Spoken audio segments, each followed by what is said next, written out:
नमस्कार, जय श्री कृष्णा। आप सभी का आज इस द साइकोलॉजी ऑफ गीता के 9वें सत्र में आप सभी का स्वागत है। आज हम एक ऐसे ज्ञान की ओर चलेंगे जहां पर अर्जुन ने श्री कृष्ण जी से बोले कि आपने एक और तो हमें कर्मयोग को बताया कि कर्मयोग करना है, और एक और आपने हमें कर्म संन्यास के बारे में बताया।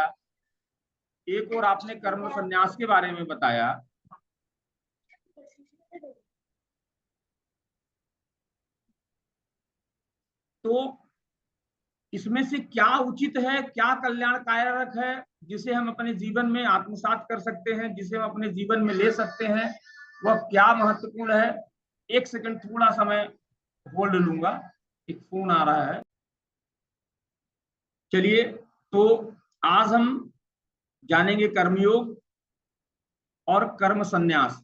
कई सारे लोग अपने कर्मों को छोड़कर वो भागना चाहते हैं संन्यास की ओर। उन्हें ऐसा लगता है कि शायद संन्यास बहुत अच्छा है, और यहाँ पर अर्जुन भी यही कार्य कर रहे हैं। वो युद्ध से भागना चाह रहे हैं, और इसलिए वह कृष्ण जी के सामने कह रहे हैं कि जो मेरे लिए परम कल्याणकारक हो उसे आप मेरे सामने आप लाएं और उसे मेरे सामने आप रखें। सम्राट जी, आपका स्वागत है। आज हम स्वागत है सम्राट आपका। Thank you Krishna. चलिए, तो आज हम यह जानेंगे कि कैसे हम सन्यास से बचें या हम सन्यास में जाएं, है ना। कर्म क्या है, कर्म क्या नहीं, आज हम इसे जानेंगे। अब इसे थोड़ा सा हम अपने जीवन से कनेक्ट करने चाहेंगे। क्या आपने कभी ऐसा महसूस किया है कि जीवन बहुत तेज गति से भाग रहा है? ऐसा कई सारे लोगों के जीवन में आता है, और आप थक चुके हैं, ऐसा कभी कभी लोगों को लगता है। रोज की भागदौड़ भरी जिंदगी, उनको रिश्तों की उलझने, ढेर सारी जिम्मेदारियों का बोझ, ऐसा आपको भी कभी कभी महसूस होता होगा। और एक अंदर से आवाज आती है कि अब बहुत हुआ, अब बहुत हुआ, अब हमसे कुछ नहीं होने वाला, बस अब कहीं मैं दूर चला जाऊं। एक शांति की तलाश व्यक्ति हर बार करता है, बार बार व्यक्ति शांति की ओर जाना चाहता है, और उसी शांति की ओर अर्जुन भी जाना चाह रहे हैं। इसलिए यह कृष्ण जी से पूछ रहे हैं। तो मैं आपसे कहता हूं कि अगर आपने भी कभी अगर ऐसा महसूस किया हो, तो मैं आपको बताना चाहूंगा कि यह जो आज का ज्ञान है वह सिर्फ एक किताब का ज्ञान नहीं है, यह आपके जीवन का आईना बन सकता है। तो इसके लिए हम अपनी कमर और गर्दन को सीधी करके मन लगा के थोड़ा सा आधे घंटे सत्र में हम बने रहेंगे। तो अब यहाँ पर कृष्ण जी जो है तो बताना चाह रहे हैं, अब इसे हम अपने एक्टिवेशन कैसे करें जीवन में। तो हम थोड़ा सा 1 मिनट के लिए गहरी लंबी सांसों को भरते हुए हम अपनी आंखों को बंद करके हम खुद के भीतर उतरने का प्रयास करेंगे, और खुद से पूछेंगे कि क्या मैं इस जीवन में जो भी हमारे हालात हैं, अभी जैसे भी हमारे हालात हैं, क्या मैं संतुलन बना सकता हूं, या मुझे यहां से छोड़कर जाना पड़ सकता है, या मुझे यहां से छोड़कर भागना पड़ेगा। यह हम अपने अंदर उतर कर देख रहे हैं, अपने सबकॉन्शियस स्तर पर। हमें ऐसा लगता है कि जो हमें बाहर दिखता है वही दुनिया है, जबकि दुनिया दो है, एक तो अंदर की दुनिया और एक बाहर की दुनिया। बाहर की दुनिया में हमें लगता है कि यह हमारी सारी दुनिया है, जबकि सत्य यह है कि बाहर की दुनिया में हम मानवों का कोई नियंत्रण नहीं है। हम मानवों को बाहर सिर्फ और सिर्फ एक ही चीज करने की बस्ती है, वह है हमारा कर्म। अब कर्म कैसा किया जाए? कर्म तो हर व्यक्ति कर रहा है, हम सांसें भी ले रहे हैं तो हमारा कर्म ही है, या हम कोई भी एक्टिविटी कर रहे हैं अपने जीवन को आगे बढ़ाने की, वह सारी चीजें कर्म है। तो हम कैसा कर्म करें, क्या करें? तो कर्म योग, हम कर्म को जब योग से जोड़ देते हैं, है ना, कर्म को हम जब साधना बना लेते हैं, तब वो हमारे जीवन को आगे बढ़ाने के लिए उपयोगी होता है। हम इसे एक छोटी सी कहानी के माध्यम से समझेंगे। एक सॉफ्टवेयर इंजीनियर, एक महिला थी, वर्किंग वुमेन थी, उसके 2 बच्चे थे, ऑफिस में उसके ढेर सारा तनाव भी रहता था, और उसके घर में भी जैसे ही आई, उसके पति से, उसके घर से उसकी बेरुखी रहती थी, और कहीं ना कहीं वह बार बार उसके मन में एक ग्लानि आती थी। आज हम बच्चों के भी मन में ग्लानि आती, बड़ों के मन में। अब ऐसा मुझे लगता है कि मैं सारी चीजों को छोड़ छाड़ के भाग जाऊं, मैं बच्चों को, इस परिवार को, खुद को। आज स्कूल के भी बच्चे पढ़ाई के डर से, 10वीं 12वीं के बच्चों को आप देखो, रोज सुसाइड कर रहे हैं ढेर सारे लोग। तो कारण कहीं ना कहीं यही है कि वह इस उलझन में फंसे हुए कि क्या करूं और क्या न करूं। और जैसे ही उस महिला को गीता का यह ज्ञान हुआ कि जो न तो किसी भी चीज में द्वेष करता है और न ही किसी चीज की चाह रखता है, वही सच्चा सन्यासी है। यह जब शब्द उसने, इस लाइन को गीता से जब उसने किसी के मुख से पाया, उसने अपने जीवन में उतारा, तब उसने संकल्प लिया कि मुझे भागना नहीं है, मुझे बदलना है। और बदलना कैसा है? बाहर से नहीं, हमें भीतर से बदलने की जरूरत है। क्योंकि हम भीतर की दुनिया में हमारा पूरा कंट्रोल है, लेकिन बाहर की दुनिया में हमारा कंट्रोल बिल्कुल भी नहीं है। तो कृष्ण जी यहाँ पर अर्जुन से कह रहे हैं कि ठीक है अर्जुन, यदि तुम्हें कर्मयोग और कर्म सन्यासी के बारे में, कि कर्म का सन्यास क्या है, तो मैं तुम्हें बताता हूं। दोनों में कोई अंतर नहीं है, बस इसी भेद के कारण आज व्यक्ति परेशान है। इसी भेद के कारण उसे लगता है कि मैं इसे छोड़ दूं या इसे करूं, क्या करूं क्या न करूं, क्या मेरे लिए अच्छा, क्या मेरे लिए बुरा।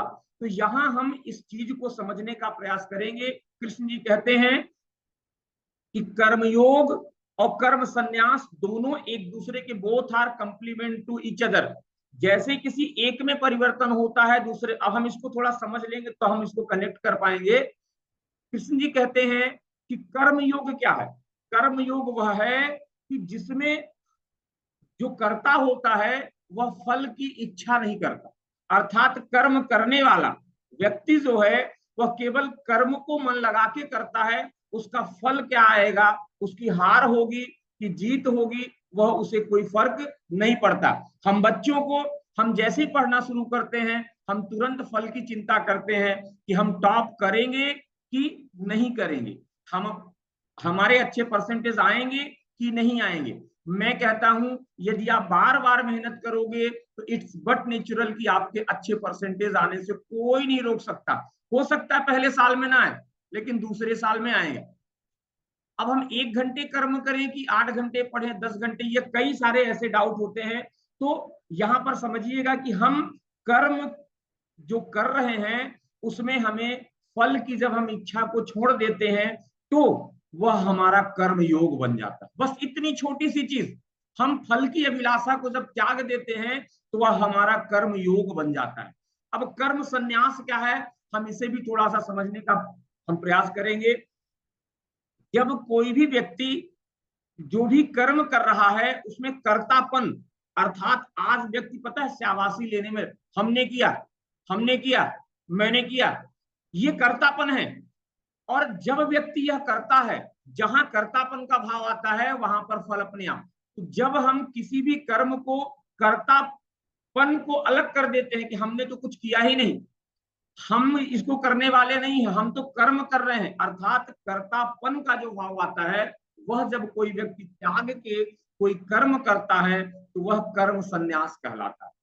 अब देखेंगे, अब यहां पर है क्या कि एक का त्याग हमने जैसे ही किया, यदि कोई फल का त्याग कर दे तो अपने आप को खुद ही कर्तापन नहीं, और जहां कर्ता आ गया वहां उसको फल की अभिलाषा, यदि हमने किया तो मुझे फल चाहिए। यही यहां पर समस्या है। जैसे ही हम कर्ता बनते हैं तो हमारे अंदर फल की चाहत आ जाती है, और जब हम कर्ता हम नहीं है, हम किसी भी कार्य को करने वाले नहीं है, हमारा यह दायित्व है, हमारी यह जिम्मेदारी है, हमें यह करना चाहिए, लेकिन हम इसे करने वाले नहीं है क्योंकि ईश्वर की ऐसी मर्जी है, ऐसा संयोग है। आज की ही घटना को देखिए आप अभी का, क्या हम लोगों ने कभी ऐसा सोचा था कि आज 10 बजे हम लोग जुड़ेंगे और एक साथ इस तरह से चर्चा करेंगे? कभी हमने नहीं सोचा था। यह परमात्मा की इच्छा है, यह ईश्वर की इच्छा है, इसलिए आज हम लोग आपस में जुड़े हैं और इस तरह से हम बातें कर रहे हैं। हमें ऐसा लगता है कि सारी चीजें हम ही कर रहे हैं, हम कुछ भी करने वाले नहीं हैं। हर कार्य इस सृष्टि पर एक पत्ता भी यदि हिल रहा है तो वह परमात्मा की इच्छा से हिल रहा है। जो तत्व ज्ञानी होते हैं, हम तत्व ज्ञानी, आज व्यक्ति तत्व के ज्ञान को भूल गया है। तत्व ज्ञान मतलब हम सबके अंदर एक आत्मा है, हम सबका चेहरा, मैं बार बार कहता हूं सबको कि देखो इस धरती पर हाथ सेम है सबके, कान सेम है, नाक सेम है, लेकिन चेहरा ही क्यों अलग है? क्योंकि सभी के अंदर एक अलग तत्व विराजमान है। हर चीज का एक अलग तत्व होता है। इसको मैं एक और छोटे से उदाहरण से कनेक्ट करता हूं। कार्बन सुना होगा आपने, उस कार्बन से ही, मतलब कार्बन तत्व देखिएगा दो चीजों में है, एक तो हीरा, हीरा भी कार्बन से ही बनता है और कोयला भी कार्बन से बनता है। मतलब अगर इन दोनों के तत्व की बात करें तो दोनों का तत्व तो सेम है, लेकिन दोनों के आप गुण को देखिए, हीरा कितना महंगा जाता है और वही कोयला कितना सस्ता जाता है। कैसे हीरा, कैसे हीरा बना? उसमें भी तो वही कार्बन था, तो उसने ताप और दाब सहा। जब कोई व्यक्ति ताप यानी तपस्या करता है, किसी कर्म को मन लगा के और बार बार करता है, इसे ही तपस्या कहते हैं। हम किसी कार्य को खुशी मन से जब करते हैं तो वह तपस्या बन जाता है। और दाव यानी कैसी भी विषम से विषम परिस्थिति, उस कार्बन को हीरा बनने में कितनी तपस्या करनी पड़ी होगी, इसकी शायद हम कल्पना नहीं कर पाते हैं। तो इस तरह से हम सबके अंदर एक तत्व है। तो जो तत्व ज्ञानी होते हैं वो अगर सांस भी ले रहे हैं या कोई भी कर्म कर रहे हैं तो वह परमात्मा की इच्छा से समर्पित करते हैं। सोचिए तनिक, यदि ईश्वर जब नहीं चाहता है तो क्या हमारी सांसें चल सकती हैं? ईश्वर जब चाहता है तो हमारी मृत्यु हो जाती है। अर्थात यदि परमात्मा की इच्छा नहीं है कि मुझे जिंदा नहीं रहना तो हमारी सांसें बंद हो जाएंगी। हमें केवल यहाँ कर्म करने के लिए भेजा गया है, लेकिन हम यहाँ आके राग और द्वेष अपने अंदर पाल लेते हैं। अब राग और द्वेष को समझिएगा क्या होता है। राग मतलब किसी चीज में आसक्ति, आसक्ति मतलब किसी चीज में हम प्रेम लगा दें, किसी में हम किसी चीज से मोहित हो जाएं, हम उसके बगैर रह ही नहीं सकते, यह हमारा होता है राग। हम जिस चीज से बहुत ज्यादा प्रेम करते हैं वह हमारा होता है राग। और हमें जिस चीज, जो चीजें हमें पसंद नहीं है उससे हम नफरत करते हैं, है ना, उससे हम द्वेष पाल लेते हैं, यह हमारे जीवन का होता है क्या? द्वेष। तो राग और द्वेष को यदि कोई व्यक्ति त्याग के कोई कर्म करता है, न तो उसे उस कर्म से प्रेम है, न उससे उससे कोई ईर्ष्या है, न कोई द्वेष है।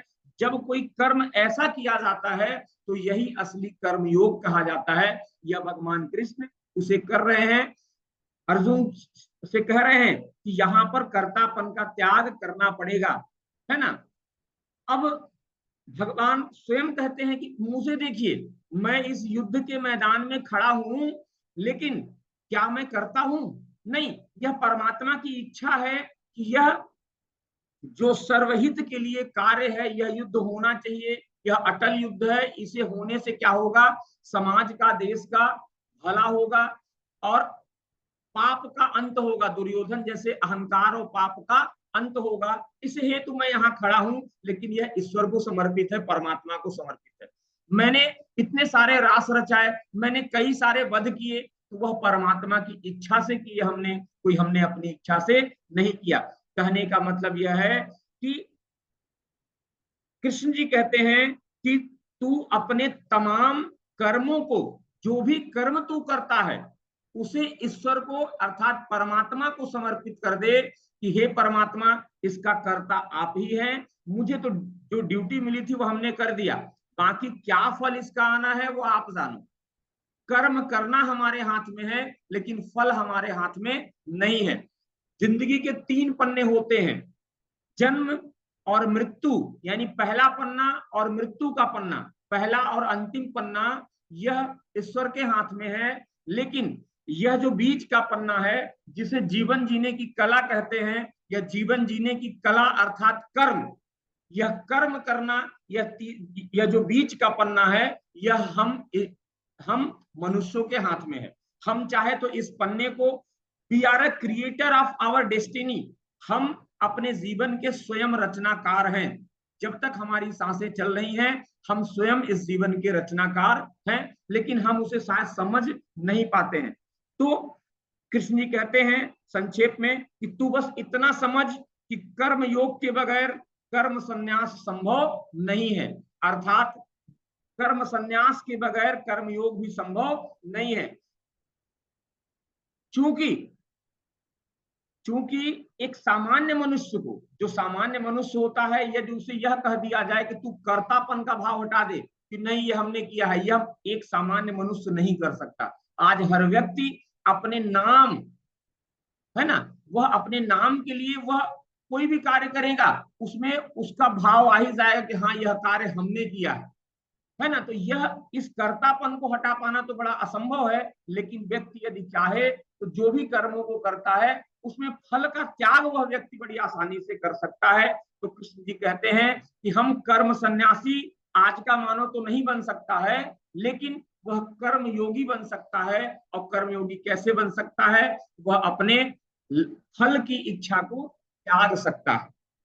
मैं भी बात कर रहा था तत्वज्ञानी, तो तत्वज्ञानी जो भी कर्म करते हैं वह सारे के सारे कर्म परमात्मा को सौंप देते हैं कि यह परमात्मा के लिए ही यह कार्य मैं कर रहा हूं। अब देखिए, बिना फल की आशा के, बिना फल की आशा के या बिना कर्तापन, बिना कर्ता के भाव के जब भी कोई भी यहाँ पर जो भी कुछ कर्म करता है वह कर्म ईश्वर को ही सीधा सा समर्पित होता है। लेकिन हम जैसे ही किसी कर्म में फल को जोड़ लेते हैं, हम जैसे ही किसी कर्म में अपने आप को जोड़ लेते हैं, तो वह उससे ही कहीं ना कहीं जो होता है कि हम अपने धर्म के मार्ग से भटकने लगते हैं। अर्थात आज धर्म के मार्ग की, धर्म मतलब ये हिंदू मुस्लिम सिख ईसाई नहीं, धर्म का मतलब होता है यह तो व्यक्ति के उनकी जो लालसाएं हैं उसे पाने के लिए भगवान को लुभाने की कोशिश करता। उसे कहीं से पता चल गया कि शंकर जी को ऐसा ऐसा कान में बोलने से हमारी ये प्राप्ति होगी, शहद लगाने से ये प्राप्ति होगी, संभव ही नहीं है। धर्म का मतलब होता है जो इस मानव का, जो इस तन का जो कर्तव्य है वही हमारा धर्म है। तो धर्म कहाँ, हम धर्म पथ से कम मनुष्य भटकता है जब वह अपने कर्मों में फल की आशा को रखता है या वह कर्तापन का भाव, यह सबसे बड़ी बाधा है। तो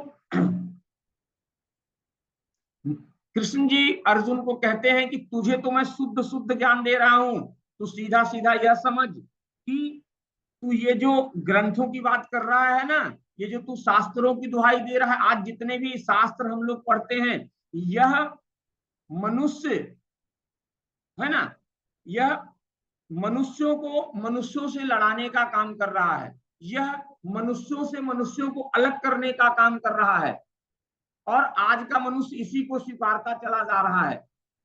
तो कह रहे हैं कि इस समय इतना ही समझ कि युद्ध तेरे सामने है, बस कर्तापन का त्याग करके फल की आशाओं को हटा करके तू कर्म करता चला जा। जो मनुष्य राग और द्वेष से मुक्त होकर कोई भी कर्म करता है वो ही सच्चा कर्मयोगी है। कृष्ण जी अर्जुन को यह समझा रहे हैं, बार बार समझा रहे हैं। लेकिन यदि शास्त्रों की बात करें तो शास्त्र ऐसे हैं जो ब्राह्मण और शूद्र में भी भेद बता देते हैं। गाय, देखिएगा यहां पर शास्त्र कैसे हैं, जो गाय अलग है, कुत्ता अलग है, चांडाल अलग है, जबकि जो तत्वज्ञानी होते हैं, वह जो बुद्धिमान होते हैं, जो ज्ञानी पुरुष होते हैं, वह इन सारी चीजों से भेद ही नहीं करते। और आपको बता दूं, आज समस्याओं का सबसे बड़ा जड़, यदि हमारे पास कोई भी समस्या है, जैसे अगर हम बच्चे हैं, हमें पढ़ने में समस्या आ रही है, तो भेद, ये जो भेद होता है ना, यह भेद हमें आज समस्या की ओर ले जाता है। किसी भी समस्या की ओर भेद, हमने जैसे ही लाभ जोड़ा तो जब फायदा हुआ, कोई कार्य हमने कर लिया अच्छा तो हम शाबाशी, कोई बुराई हमसे हो गई हम दूसरे को दोषारोपण दे दिए, है ना। तो आज व्यक्ति इसी के कारण पूरी तरह से वह परेशान है। सारी समस्याओं की जड़ जो है मनुष्य के जो भेद करने की आदत है वही। और यह भेद की आदत कैसे आती है? फल की आशा रखने से। जब कोई भी फल की आशा रखता है उसके अंदर भेद की भावना आ जाती है। सच्चा ज्ञानी कभी भी प्रिय और अप्रिय की बात नहीं करता। प्रिय और अप्रिय हम आज देखते हैं कई, हमेशा यह मुझे प्रिय है, यह नहीं प्रिय है, यह कार्य करना मुझे अच्छा लगता है, यह कार्य करना अच्छा नहीं लगता। अरे क्या हम अपनी अच्छाई और बुराई से कोई कार्य करेंगे क्या? क्या हम अपने प्रिय और अप्रिय चीज से कार्य करेंगे क्या? नहीं, हम अपने धर्म के अनुसार कार्य करेंगे। जो मेरा धर्म है, यदि एक माँ है तो एक माँ का यह नैतिक कर्तव्य है उसे अपने बच्चों का लालन पालन पोषण और उसे ममता देना उसका कर्तव्य है। यदि पिता है तो उसका अब वो सोचे कि मुझे तो बच्चों को पालना ही नहीं अच्छा लगता। अरे बच्चे आपकी जिम्मेदारी है। अब बच्चा सोचे कि मुझे तो किताब पढ़ना ही नहीं अच्छा लगता, तो किताब आप नहीं पढ़ोगे तो इस बाहर देखिए, आज हमें लगता है कि यह पढ़ाई लिखाई हमारे जीवन में सब कुछ है, लेकिन यह पढ़ाई लिखाई मैं आपको बता दूं, हमें बाहर की दुनिया को जानने के लिए यह आज की एजुकेशन लेना जरूरी है, क्योंकि हमें बाहर की दुनिया से कनेक्ट रहना पड़ता है। इसलिए मैं बच्चों को कहता हूं कि पढ़ाई भी आपको करना जरूरी है। हमें साइंस को जानना जरूरी है, हमें अपने इतिहास को जानना जरूरी है, हमें गणित को जानकर हम अपने जीवन को आगे बढ़ा सकते हैं, यह भी जानना कहीं ना कहीं हमारे लिए बहुत ही ज्यादा जरूरी है। हर व्यक्ति की दो दुनिया होती है, एक बाहर की दुनिया होती है और एक भीतर की दुनिया होती है। हमने पहले भी बोला कि बाहर की दुनिया में हमारा कोई कंट्रोल नहीं होता। हमें लगता है कि हम बाहर की दुनिया को बदल सकते हैं। भला आप विचार करो, कोई यदि बार बार आलोचना कर रहा है किसी की, कोई बार बार गाली बक रहा है किसी को, या कोई बार बार चोरी कर रहा है, आप चाह के भी क्या उसे सुधार सकते हो? नहीं सुधार सकते। बाहर की दुनिया में हमारा कोई भी कंट्रोल नहीं है, हमारा कंट्रोल हमारी अंदर की दुनिया में है। लेकिन आज का मानव अपनी अंदर की दुनिया को भूल चुका। आज का मानव अपनी अंदर की दुनिया में झांक ही नहीं पाता, एक मिनट के लिए नहीं झांक पाता। हम अंदर की दुनिया में तभी जा सकते हैं बेटा सम्राट, जब हमारे अंदर जब हमारे अंदर हम जाएंगे। हम अंदर कैसे जाते हैं? ये दो आंखें हमें बाहर की दुनिया को देखने के लिए हैं, और एक तीसरी आंख यहाँ पर होती है, जहां हमारा पिनियल ग्लैंड होता है। इस पिनियल ग्लैंड में मेलाटोनिन नामक हार्मोन्स होता है। हम जैसे ही वहां जाते हैं, अपने अंदर की दुनिया में प्रवेश करते हैं, एक दिन में नहीं दिखेगा, लेकिन जब रोज आप वह कार्य को करने लगोगे तो आप बंद आंखों से भी सारे कार्य कर सकते हैं। हमारी भीतर की दुनिया है। हमें इसके लिए ईश्वर ने शक्ति दिया हुआ कि आंख को बंद कर लो, अंदर चले जाओ, आंख खोल लो, बाहर आ जाओ, आंख बंद अंदर, आंख खोलो बाहर, आंख बंद अंदर, आंख खोलो बाहर। बाहर की दुनिया में कंट्रोल नहीं, अंदर चले जाओ। अब अंदर ज्ञान कैसा? अंदर इतना ज्ञान भरा हुआ है जिसे चेतना कहते हैं, वही तत्व ज्ञान है। तत्व ज्ञानी जो होते हैं वह अपने अंदर से ज्ञान को लेकर आते हैं। विचार करिएगा, आज तक जितने भी आविष्कार हुए, मैं मोबाइल की ही बात करता हूं, क्या मोबाइल बाहर की दुनिया में था क्या? नहीं था ना। यह किसी व्यक्ति के अंदर की दुनिया में विचार आया होगा और उसने बाहर उसे लाया। विचार करिएगा, यह कंप्यूटर आया, किसने लाया? क्या बाहर की दुनिया में था जब इसका आविष्कार हुआ? था? नहीं था। लाइट था? नहीं था। जितनी भी चीजें आविष्कार हुई, अंदर व्यक्ति जब गया अपने, जो भी व्यक्ति अपने अंदर जाएगा तो वह कोई भी चीज को बाहर लाके खड़ा कर सकता है। यहां पर यही कृष्ण जी कहना चाहते हैं, मनुष्य के सारी चीजें जो है, अब मनुष्य क्या होता है कि खो जाता है उसी में, फल की इच्छा में खो जाता है। यदि मनुष्य के अंदर एक भाव आ जाए कि सारा पाना खोना, जो भी हमने पाया वो हमारा और जो भी हमने खोया वो भी हमारा। सारा पाना और खोना ईश्वर के अधीन है, सारा पाना और खोना परमात्मा के अधीन है। परमात्मा के अधीन, ये जब तक परमात्मा की इच्छा नहीं होगी तब तक हम उसे पा नहीं सकते। हमारा कोई बाहर की दुनिया में कोई हक ही नहीं है। हम तो अपने अंदर की दुनिया में जाके नव निर्माण कर सकते हैं। हम मानव इस धरती पर जब आए, आज हम जितनी भी चीजों को इस धरती पर देखते हैं, जितनी भी चीजों को देख पा रहे हैं, वह सारी चीजों का निर्माण क्या ईश्वर ने करके भेजा है? यह मोबाइल, यह लैपटॉप, यह टीवी, यह किसने किया? इस मानव ने किया। इस मानव ने किया तो कैसे किया? जब वो बाहर था ही नहीं तो कैसे किया? अंदर उसके ज्ञान आया, अंदर ज्ञान आया। जो अपने अंदर कूदेगा वही बाहर निर्माण कर सकता है, और जो बाहर की चीजों को लेकर अंदर जाएगा वह कुछ नहीं कर पाएगा। वह अपने अंदर भ्रम पैदा करेगा, वह भेद पैदा करेगा, उसके अंदर फल की इच्छा होगी, लालसा की इच्छा होगी, कामना की इच्छा होगी, अरे मैं ये पा जाऊं, मैं ये पा जाऊं, ये सारी चीजों का भाव उसके अंदर होगा। और इस तरह से कृष्ण जी अर्जुन को कहते हैं कि तू यह कर्तापन के भाव को त्याग दे, या फल की भावना को त्याग कर तू इस युद्ध के मैदान में कूद।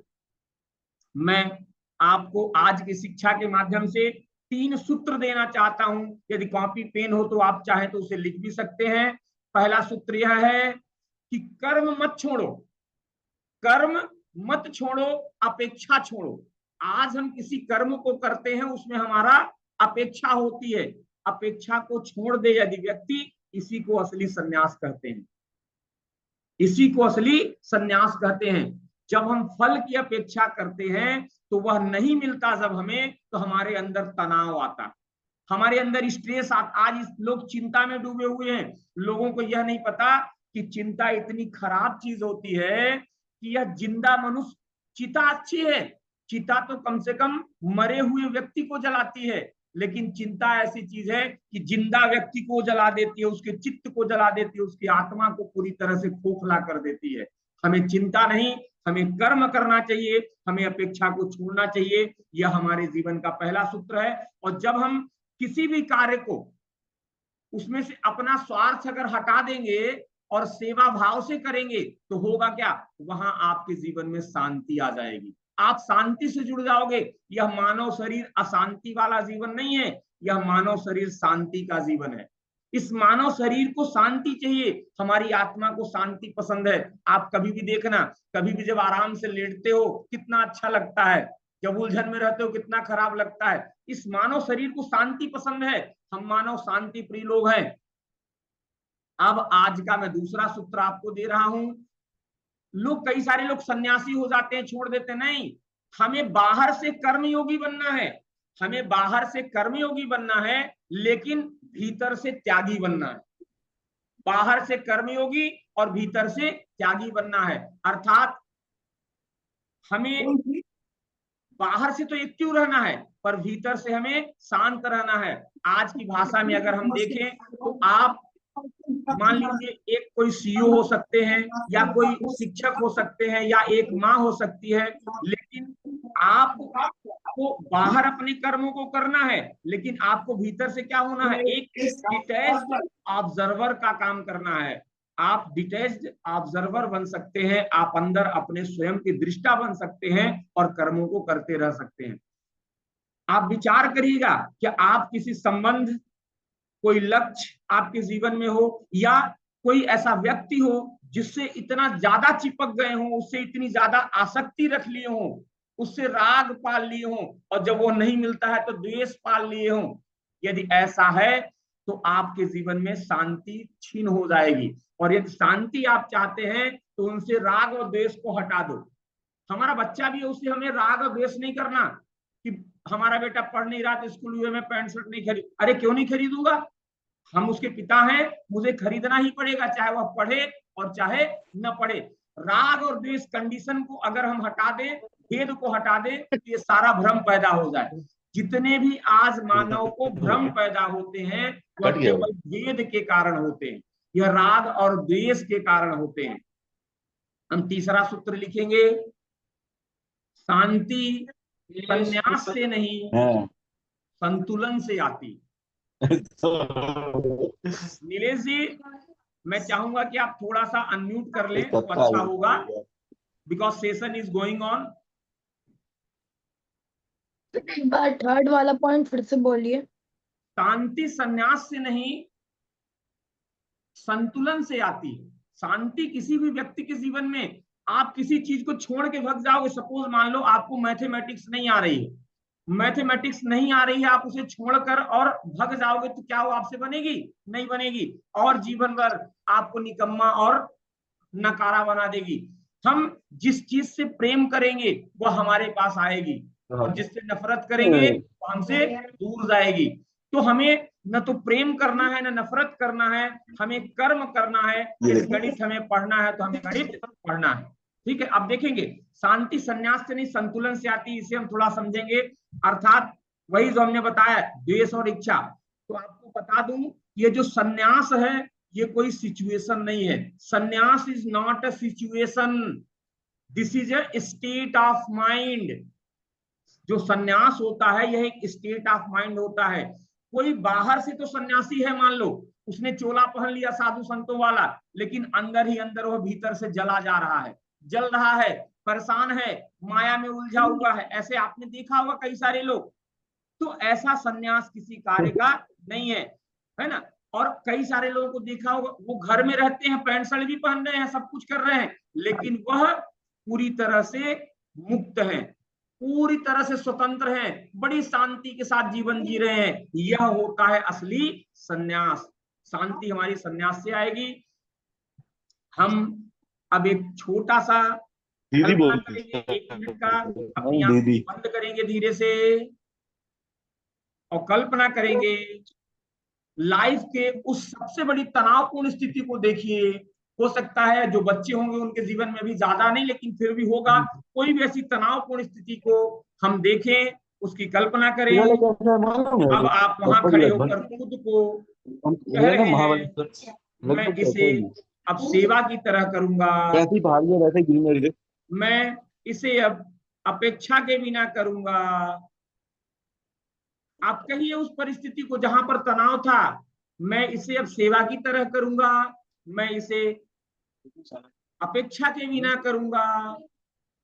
आप देख रहे होंगे कि केवल यह 2 शब्द कहने में आपके अंदर कितनी शांति का एहसास हो रहा है। अब आप उस काम को भी मुस्कुराते हुए कर रहे हैं, उस कार्य को आप बड़ी खुशी खुशी कर रहे हैं। आप अपने आप को बोल रहे हैं कि मैं कर्मयोगी हूं, मैं कर्मयोगी हूं। धीरे से अपनी आंखों को खोलेंगे। हम इस चैप्टर को आज कुछ और रियल लाइफ से आपके जोड़ने का प्रयास करेंगे। 2-3 प्रश्न हैं और 2 से 3 मिनट में हम अपने सत्र को समापन की ओर भी ले जाएंगे। पहला प्रश्न यह है कि क्या आपको लगता है कि आप कर्म से नहीं परिणाम से जुड़े हुए हैं?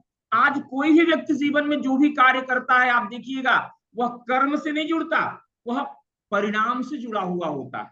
आज हर व्यक्ति परिणाम चाहता है, वह कर्म से नहीं जुड़ता है। यदि आपके साथ भी ऐसा है तो आज से हमें कर्म से जुड़ना है, हमें परिणाम को दूर रख देना है। परिणाम तो आएगा, कर्म होगा तो परिणाम आएगा ही।